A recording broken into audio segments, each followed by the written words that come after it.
Good morning, Azeroth. Good morning, Azeroth. This is Neall, your friendly warrior tank from Medivh, and I help people earn achievements, and this is Good Morning Azeroth for Thursday, the 6th of April, 2017. Neall's attempt to bring you the news from all around the world of Warcraft, and today's top story is, I've decided I'm renaming 7.2 the Tomb of Good Communication. Goodness gracious, Blizzard is all over the place with poor communication and poor execution of this patch, and just wanted to run down the highlights, the top few things that Blizzard has poorly communicated this expansion, or this X-Pack, I should say, not X-Pack, this patch, starting with next Tuesday, so in a little less than 9 days, we've got a pretty good list of all the things that Blizzard has not done well, not delivered on well. First up, last Tuesday, it was almost immediately observed that they were gating the content of patch 7.2 without telling anybody.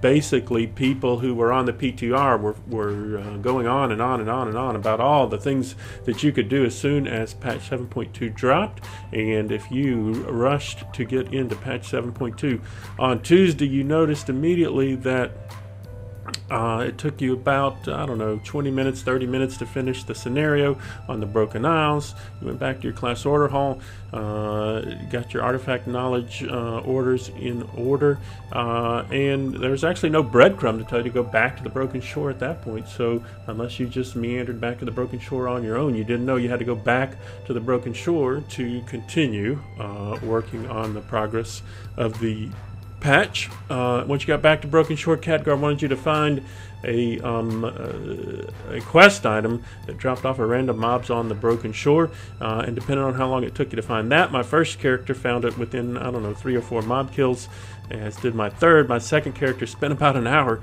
killing things before he was able to get that quest drop. But depending on how long that took, you went back to Dalaran, you talked to the council, you went off and killed 1 to 4, I guess, quests to empower your artifact weapon, depending on how many artifact weapons you had up to artifact trait number 36 or 35, whichever one it was. And after that, there wasn't much new stuff to do. I mean, sure, you could go stand underneath the Centenax and try to kill things. We'll talk about that in a second. Sure, you could wander around the Broken Shore and do a couple of new world quests, but that was about it. There was the Paragon reps, there was the challenge, the pet battle dungeon, but not a lot of new content. You were done in an hour if you got lucky with your quest drop. And no one communicated the content gating until later the day on Tuesday. Then that's when we found out all the content's going to be gated. So that's misstep number 1. Misstep number 2, once we figured out we had done all the stuff on Broken Shore and went and did stuff throughout the rest of the world, we figured out the mobs were scaling to your eye level, and this was also not communicated very well. I understand why they were doing it. I understand, you know, things were dying very quickly.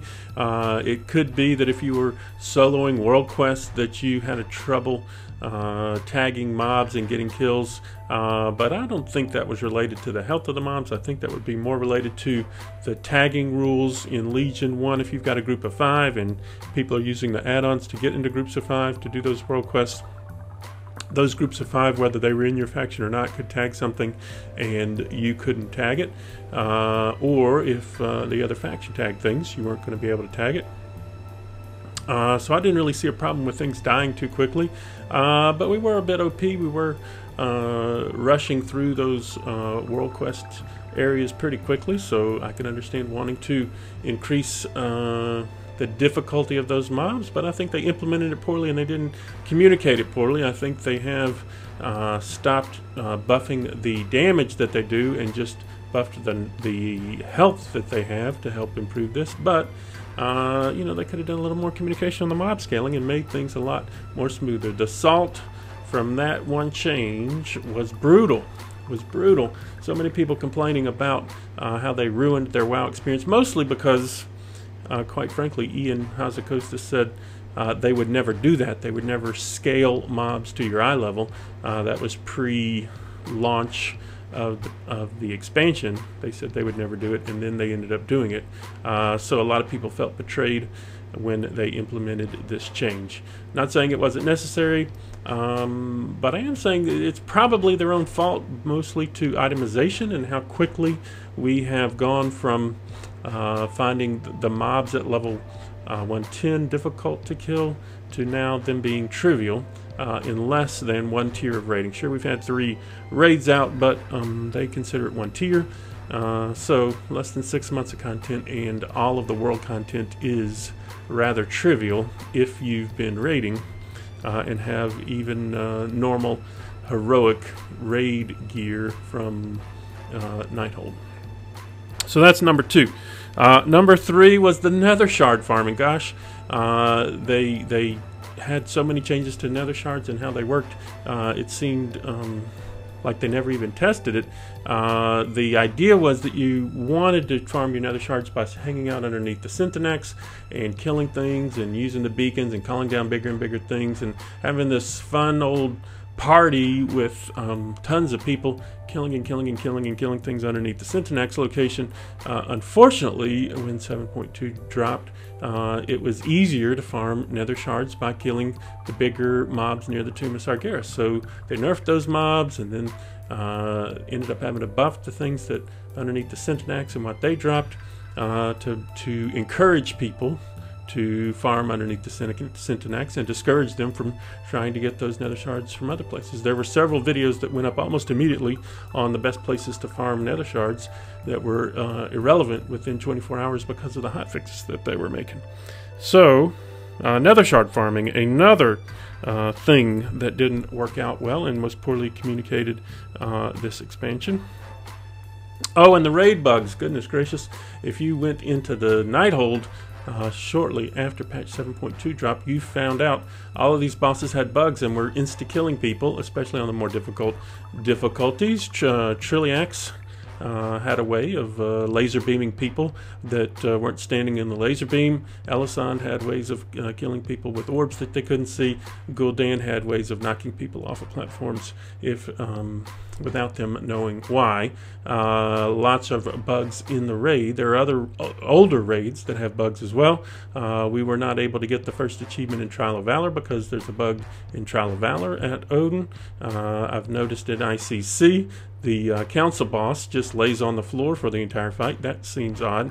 Lots of things, lots of bugs in their raids that they didn't seem to have tested or figured out during the 6-month-long PTR process. I mean, this PTR was up maybe not 6 months, but 4 months as soon as 7.1.5 was dropped. 7.2 was up, and that was essentially in December. So it seems weird that they had all this PTR testing and still didn't have all of these bugs figured out. The other thing, the new things this week, Mage Tower class challenges. Now this is the interesting one. This seems they had done the best on all of the things on this list of communicating that the Mage Tower class challenges were going to be difficult, and they have stuck by their guns on that. They actually did not test these on the PTR, so no one had any idea how difficult they were going to be. It's just that the developers had said, going to be difficult, going to be Greenfire Warlock Quest challenge difficulty, more difficult than Proving Grounds. It's going to be a test. It's tuned for a lot higher eye level gear than most players have, and soon as the Mage Tower was constructed and people started trying the class trials, wouldn't you know it, yeah, they were difficult. I know people, especially people with mythic raiding gear, have started to complete those trials and started to create videos on how to complete them. So maybe they get easier as people understand what's going on in the trials and how to counter what's going on in the trials. But you know, Blizzard stuck by their guns. The only thing on this list that I feel like they communicated well and then stuck by their guns were the Mage Tower class challenges. Sure, difficult, but we told you they were going to be difficult. The next thing that they changed, they announced earlier yesterday, was what I'm going to call the Dactar rep farming technique. So when people recognized that you needed to get to Revered with the armies of Legionfall, that the patch timing was such that Dark Moon Fair was coming out less than 1 week after the patch dropped, people figured out, hey, let's do what we can to stockpile the items that are going to give us a rep with the armies of Legionfall and wait until the Dark Moon Fair comes out to ride the carousel, get the Dark Moon Fair top hat, and just power our way up to at least revered with the armies of Legionfall. So there's several people that I know, including Dactar, who basically farmed Legionfall war supplies and held on to them from Tuesday all the way until Sunday when the Dark Moon Fair came out. And then they went and rode the carousel, got the Dark Moon Fair top hat, and turned in, he told me he turned in over 50 contributions to the Nether Disruptor, got the achievement for contributing 50 times to the Nether Disruptor, and basically went from friendly to revered in about 2 minutes with all of those contributions.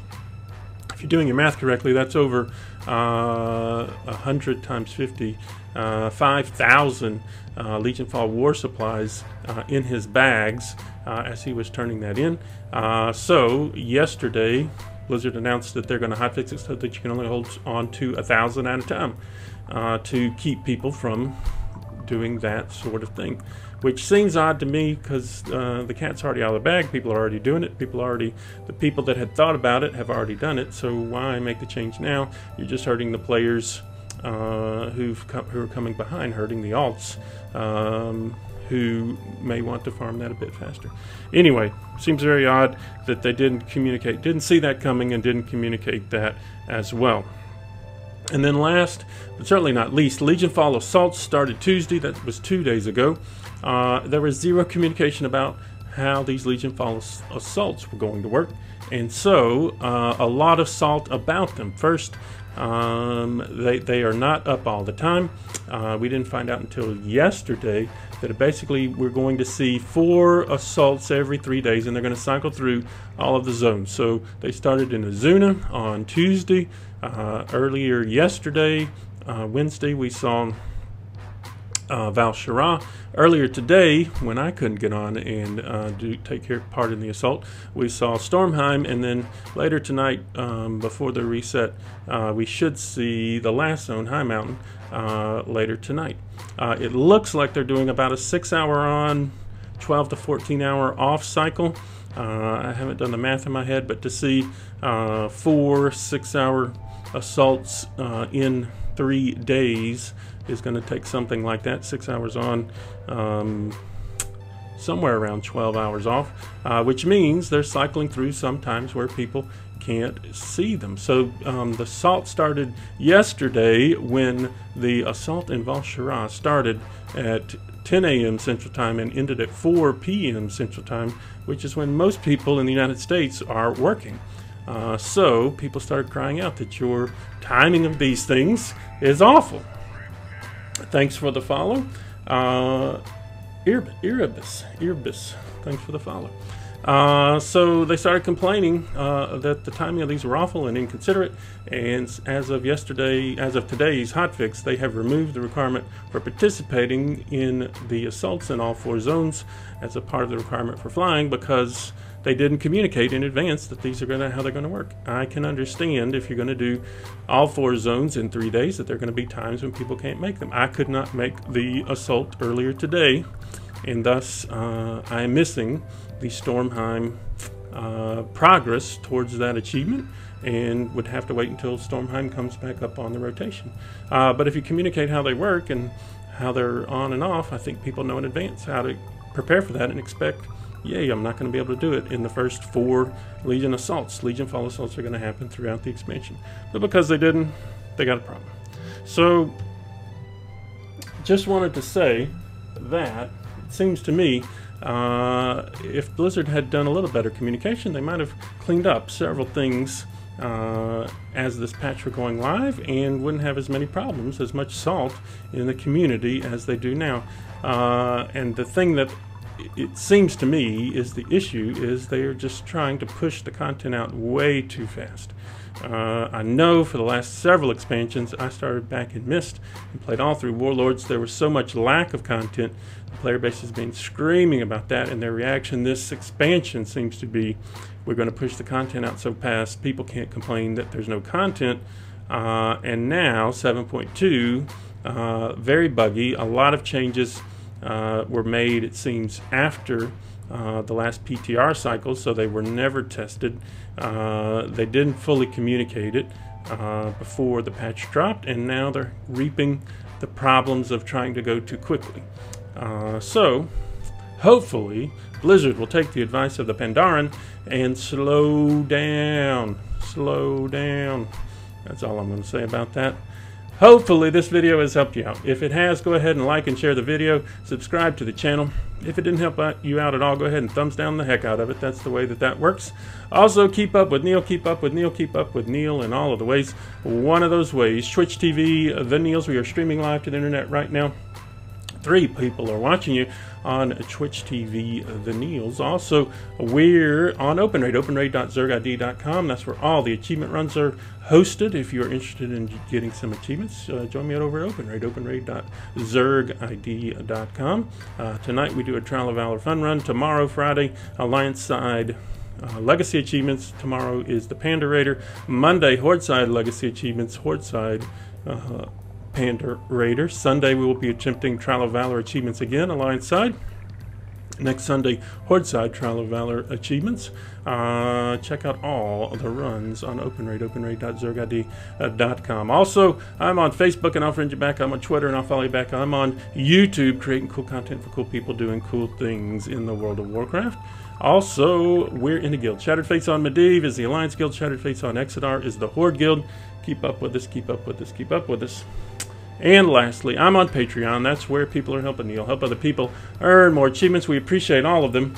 For as little as $2 a month, you get thanked every time we do a program and get other cool rewards over at Patreon. Thanks to our patrons, they make this possible.